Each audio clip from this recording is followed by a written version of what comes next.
Living at such high altitude, with very little water, the temperatures ranging from 25 below zero at night to 30 above during the day, is not for the faint-hearted. In such an extreme environment, life is feasible for very few creatures. Vicuñas are one such creature. As a camel, it knows what it means to be resilient to drought, cold and heat.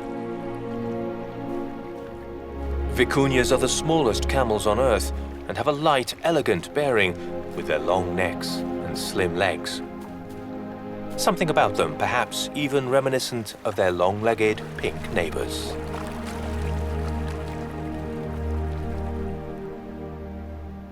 Their survival kit for extreme situations includes their clothing.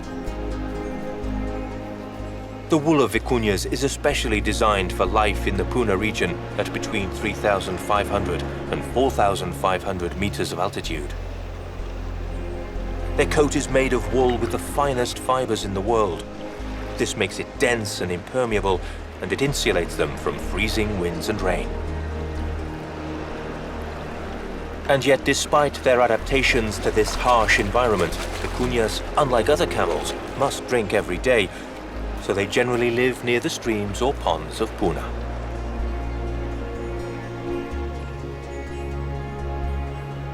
The Puna is a high semi-desert region of Atacama, which vicuñas inhabit with other rare large animals, such as the ñandú, or Darwin's rare.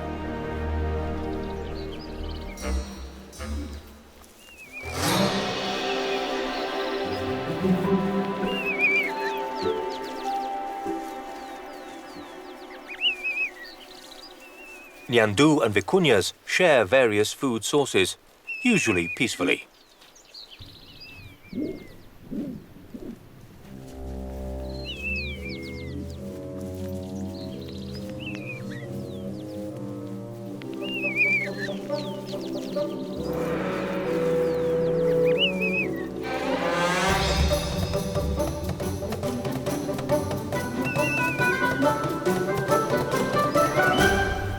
But vicuñas are curious creatures, and perhaps a little more so than the ñandú care for. The young vicuña's curiosity puts the ñandú family on its guard, and they have no other choice but to retreat to safety under their father's wings.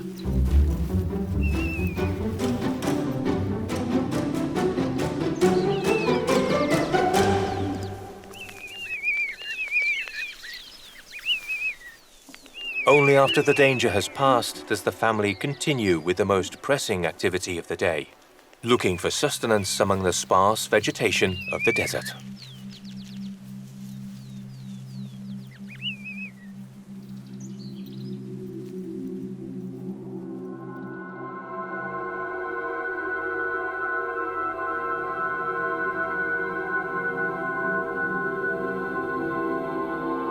The wide expanse of the Atacama Desert, from the coast on one extreme to the heart of the Andes on the other, has many different faces. Snowy peaks, volcanoes, sandy regions, dunes and bare rocks.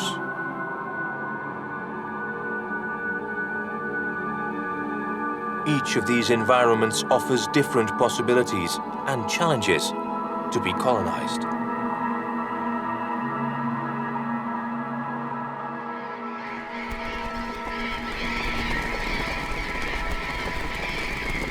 Even colorful, noisy flocks of burrowing parrots can find a place to call home in these arid neighborhoods.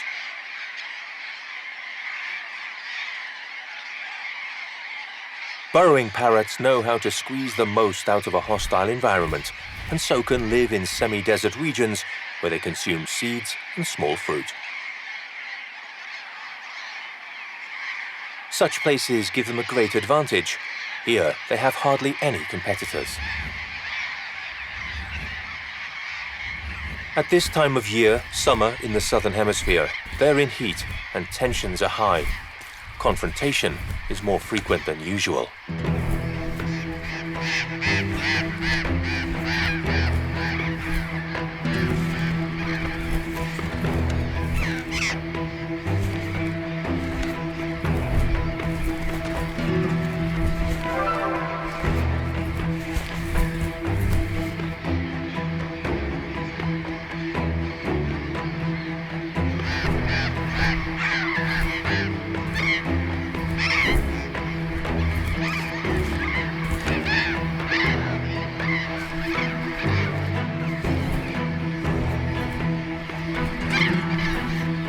Yet despite the occasional friction, these desert dwellers always live in social groups.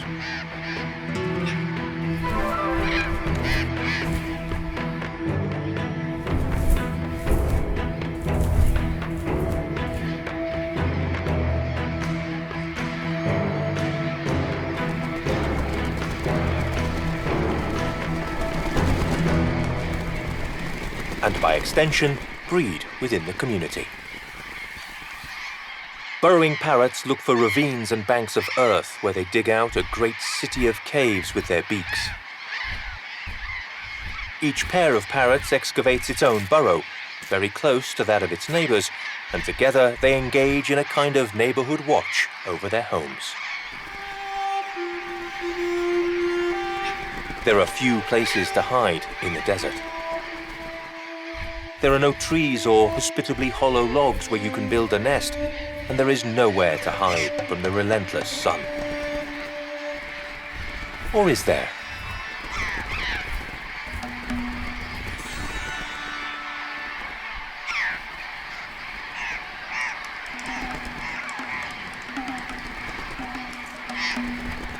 The modus operandi of the burrowing parrots is more or less repeated in numerous other species.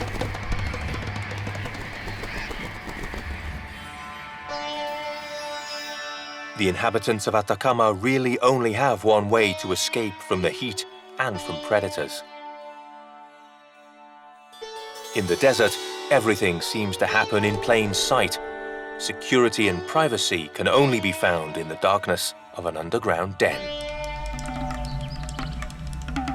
In a tiny ravine, in the abandoned burrow of a tawny tuco-tuco, a colony of Copolicana bees shares certain characteristics with the burrowing parrots.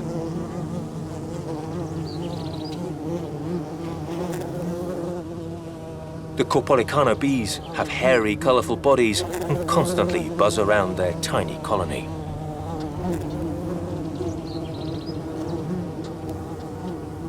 These bees live together, but not haphazardly.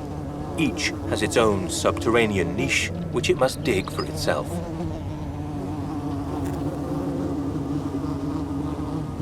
A large portion of the day is spent preparing the ground and staying inside, where the females prepare the nest for the generation to come.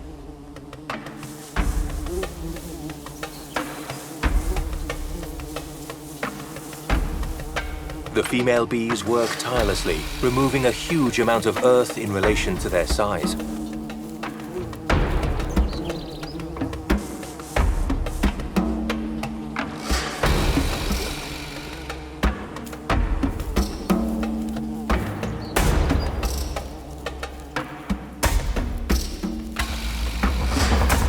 Activity in the colony only pauses during the hottest hours of the day.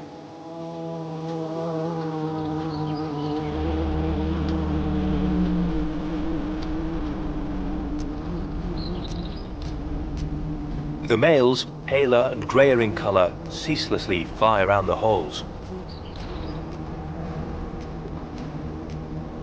They seem to be prowling, and indeed they are.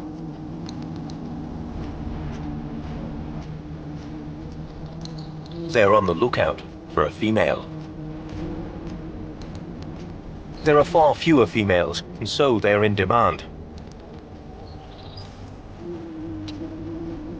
Should one dare to leave her cell, several males will pounce, eager to reproduce.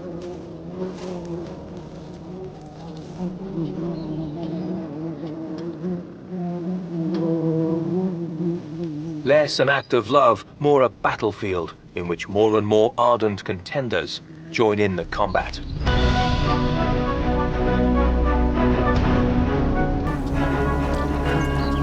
The female is a fleeting prize for which rivals will fight to the death.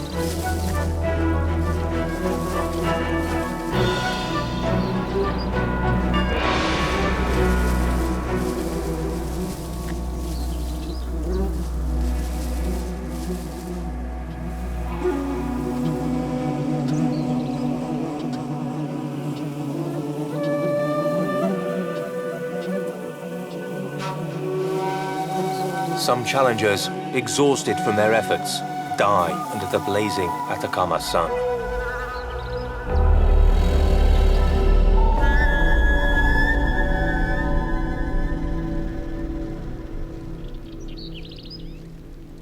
In another corner of this particular hell that is the Atacama Desert, other cave dwellers make their homes. The only place to hide and cool down is underground, but common degu frequently venture out into the open.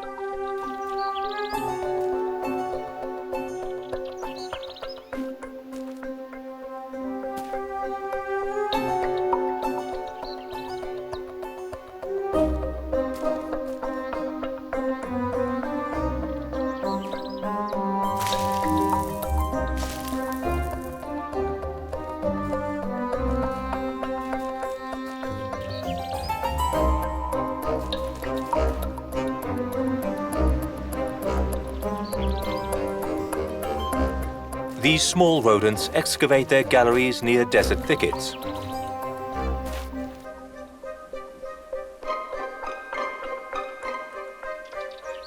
When they venture outside, the brush provides both food and protection.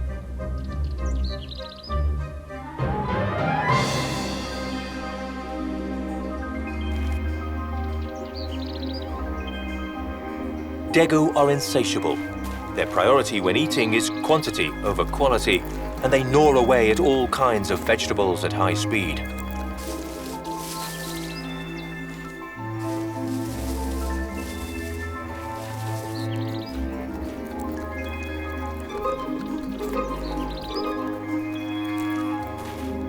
But fruit is their favorite feast.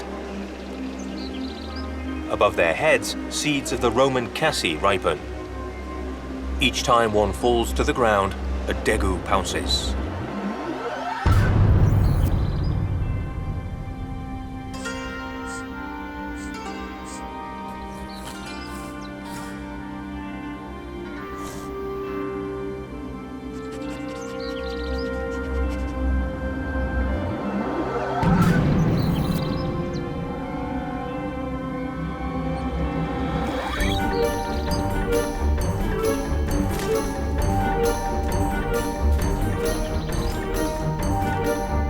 Sometimes it's better to enjoy a delicious delicacy in the cool of the shade underground, out of sight of hunters.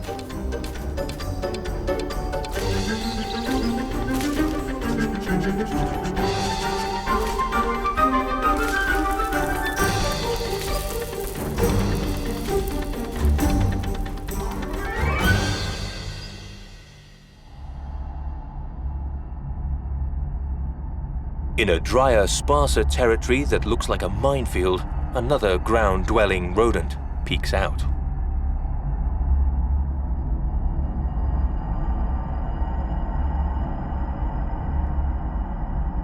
At dusk, when the same sun that scorches everything loses some of its intensity, koruro appear.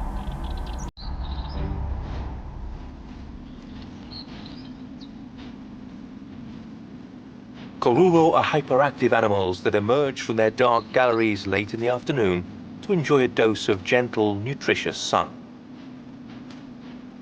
It's time for a rest. And to enjoy the air and light of the desert for a while. They've spent all day digging for bulbs and roots which they extract and eat with their giant incisors.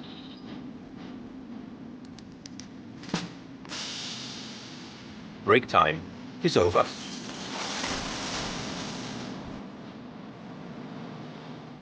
Before the sun sets completely, there are certain household chores to finish. Renovating the entrance, looking for another tasty tuber, making a chamber a little deeper to sleep in.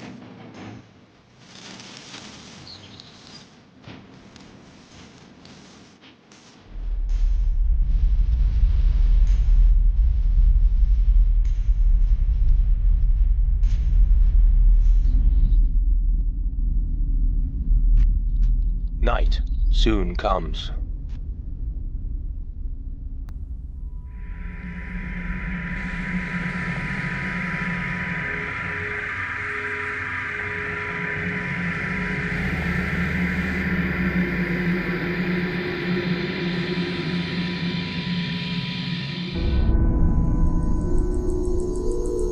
In the rocky Atacama territories, even in the remotest, loneliest places, chinchillas can still be seen.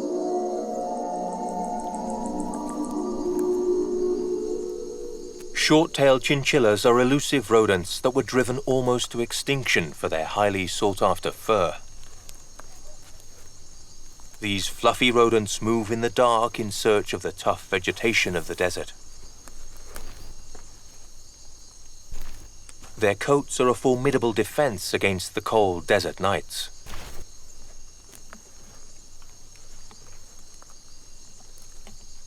And after eating, nothing is better than a nice, relaxing sand bath. Chinchilla's fur is the thickest of all mammals, with 20,000 individual hairs per square centimeter.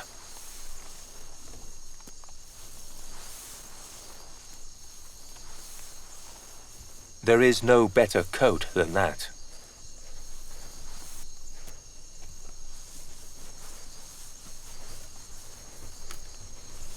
To keep their fur smooth, glossy, and cold-proof, they bathe every night in sand. This way it stays clean, fluffy, and free of tangles. Only if they are kept in good condition is the effectiveness of the chinchilla's coats maintained. In Atacama's high inland areas, cold is a constant.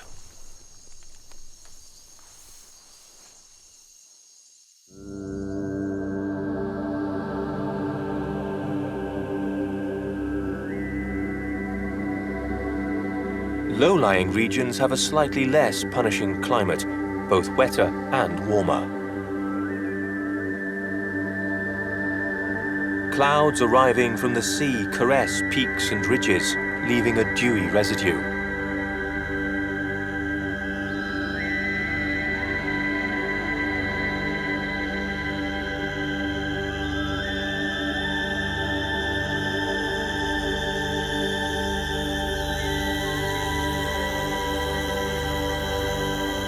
This gift enables cacti and shrubs to flower and other plants to sprout, even if they survive just a few days.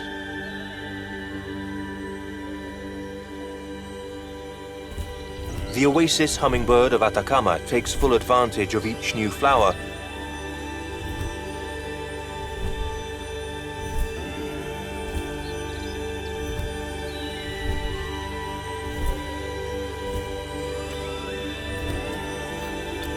Sucking up the nectar of the cacti in the knowledge that the delicacy will soon fade away.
Yet despite this brevity, these are moments of maximum abundance in Atacama.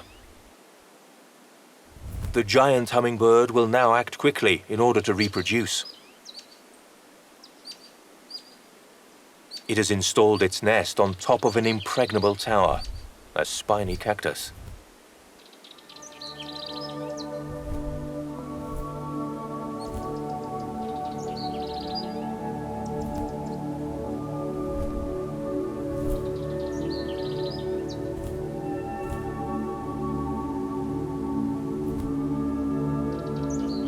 From this protected vantage point, the female, who can barely fit in the nest, watches calmly and keeps her tiny eggs warm.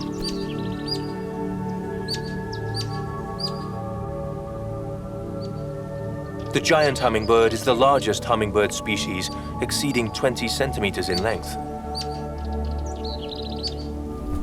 Being so large means that its metabolism is slower than that of other hummingbirds, and so it only flaps its wings a mere 10 times per second.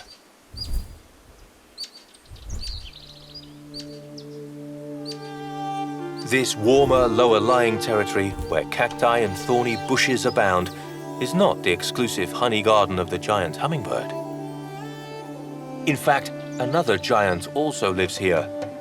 Another camel, to be precise.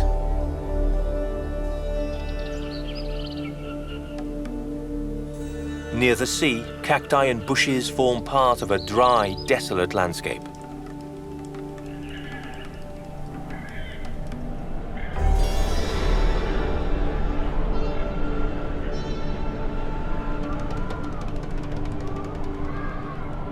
This is the home to the guanaco, a true expert in surviving in the imperious wilderness approaching the coast. There are areas of Atacama where it has not rained in 4 years. But guanacos seek out the most benign environments, and what's more, they take care of their desert. Their hooves are soft enough not to damage the ground and vegetation they walk on. And when it's time to eat, they also act with care. They consume tough and thorny plants, but as they are continuously on the move, they never overexploit the vegetation in one area, and it has time to recover. The balance between desert and guanaco is optimal, but that does not stop life being hard enough to mean the death of some individuals. However, their death is good news for the culpeo, or Andean fox. This fox species visits the coast and its surrounding areas in search of food. The Andean fox is a widespread predator in the desert.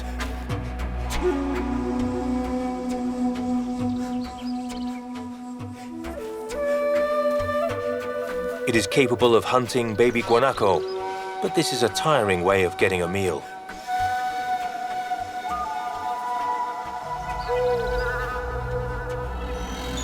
What's more, the kick of a protective mother guanaco would easily leave the fox out of action.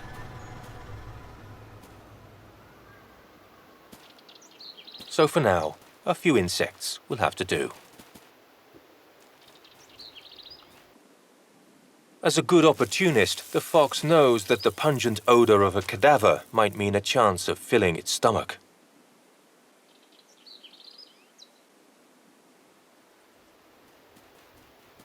Several foxes have had the same idea and have gathered around the guanaco's body. The dead guanaco has been feeding them for several days, and the meat is disappearing as fast as it is drying out. The last scraps of the corpse lead to a conflict of power and hierarchy.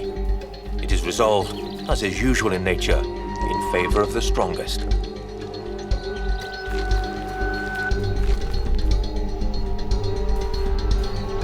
There must be some degree of order at the dinner table, and it is the leader's job to enforce it.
After the meal and the settling of accounts, there is nothing better than a siesta in the shade. Add a little fresh air, the sea breeze ruffling the fox's fur, and it is an almost idyllic scene. Not far away is the beginning of everything, the cold waters of the ocean, the desert's eternal companion that blows fresh air over the sleeping foxes. Supported by that same wind, turkey vultures soar and climb above the waves that crash against the parched extremity of the desert.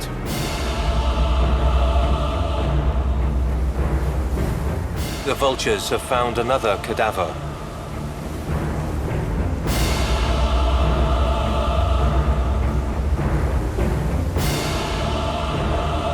Another victim of the struggle for power, status, and the urge to reproduce.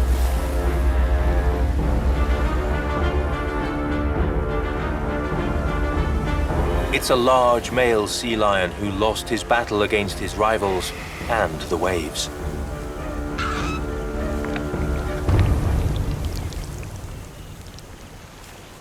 His broken body was unceremoniously dumped on the rocks by the waves. Now, it's a gift for the vultures.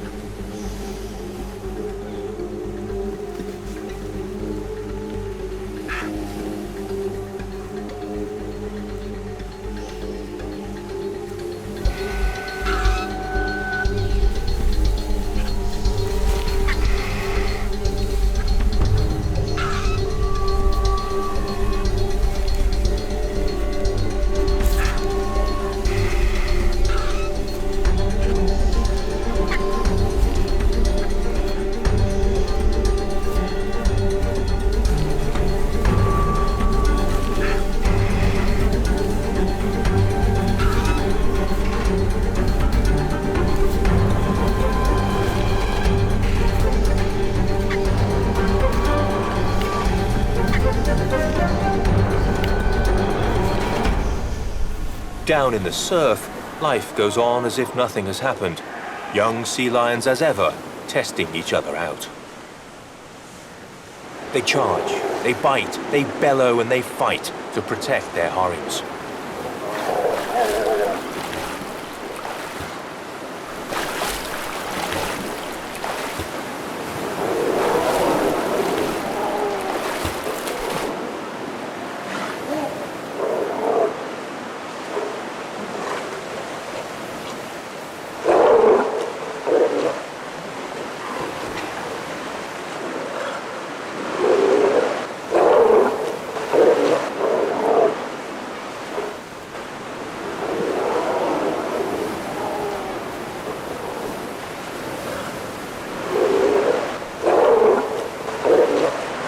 The aggression of the male sea lions grows daily, and with it, tension in the colony. Nevertheless, it goes about its daily life, balanced between the parched desert on one side and the abundance of the ocean on the other. Between two worlds that are as diametrically opposed as they are complementary.